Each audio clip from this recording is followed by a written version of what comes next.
Catherine Solano, on peut continuer à avoir des envies sexuelles quand on est depuis 30, 40 ans Oui, avec bien la sûr. même personne? Mais bien sûr, il y a des couples qui disent à 80 ans, on n'a jamais eu une sexualité aussi épanouie que maintenant. Et même parce qu'on se connaît, on a du temps. Par exemple, à 50 ans, souvent les enfants s'en vont, à peu près. Du coup, il y a des couples qui disent, mais c'est génial, on est tout seul le week-end, on peut enfin faire l'amour sur le canapé, sur la table de la cuisine. On avait nos enfants tout le temps là qui nous embêtaient.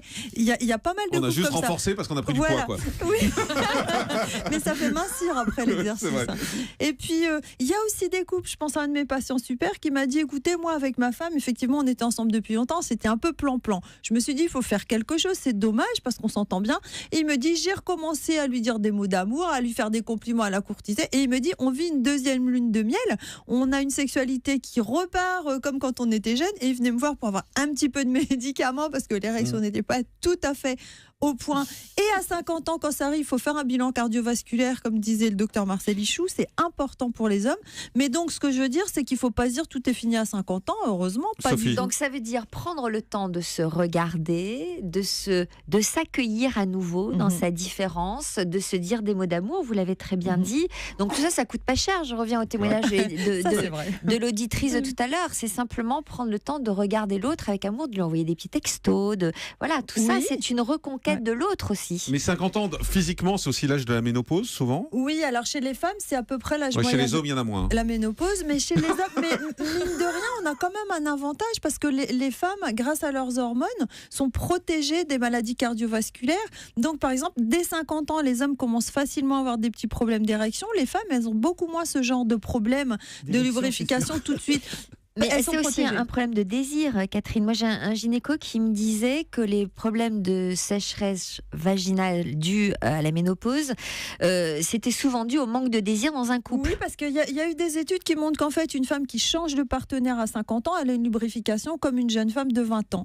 Parce qu'elle a beaucoup plus d'excitation. C'est pas un conseil qu'on est en train de donner. Non, pas du tout. Néanmoins, Quoique.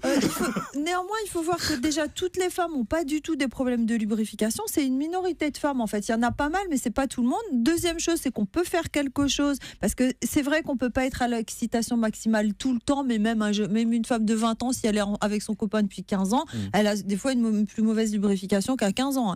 Bon, ensuite, il y a des traitements en particulier. J'ai dit 15 Non, j'ai dit il y a 15 qu'à 20. Si elle est ensemble. Et donc, depuis l'âge de 15 ans. Depuis une durée de 15 ans. Voilà, c'est ça. Et si les femmes sont gênées, qu'est-ce qu'elles peuvent faire? Alors, ce qui est assez trop peu connu, il y a beaucoup de femmes qui disent mais je comprends pas, mon médecin m'en a pas parlé alors que je suis très gênée, c'est les traitements locaux d'hormones. C'est-à-dire ce sont des œstrogènes qu'on en crème ou en ovule et qui augmentent l'épaisseur de la muqueuse vaginale qui fait qu'elle est plus moelleuse, plus hydratée, etc.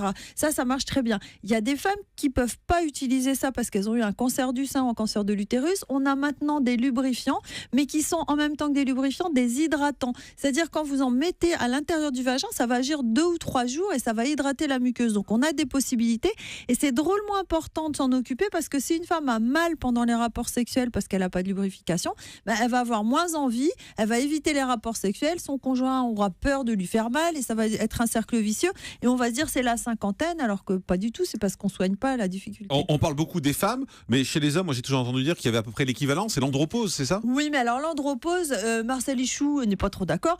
L'andropause, un témoignage, Marcel Ichou? C'est pas non, il n'y a pas de cycle, c'est la vraie différence hormonale entre les hommes et les femmes. Il y a quoi? Il n'y a pas de cycle. Non, c'est-à-dire que l'andropause, ça peut arriver, mais souvent c'est beaucoup plus tard que 50 ans quand et même. C'est quoi, donc les c'est signes? une baisse de testostérone, c'est qu'il y a moins de désir sexuel, moins d'érection, il y a souvent de la fatigue, moins d'énergie, etc. Mais c'est pas tous les hommes qui ont un problème d'andropause, c'est vraiment quand même une minorité. Donc, oui, on n'est pas logé à la même enseigne sur le plan hormonal parce que chez les femmes, il y a un capital d'ovocytes et un capital estrogène, progestérone, et puis à un moment, ça s'arrête, alors que chez les hommes, c'est continu. Alors, ça affaiblit, mais c'est pas le même processus. Alors,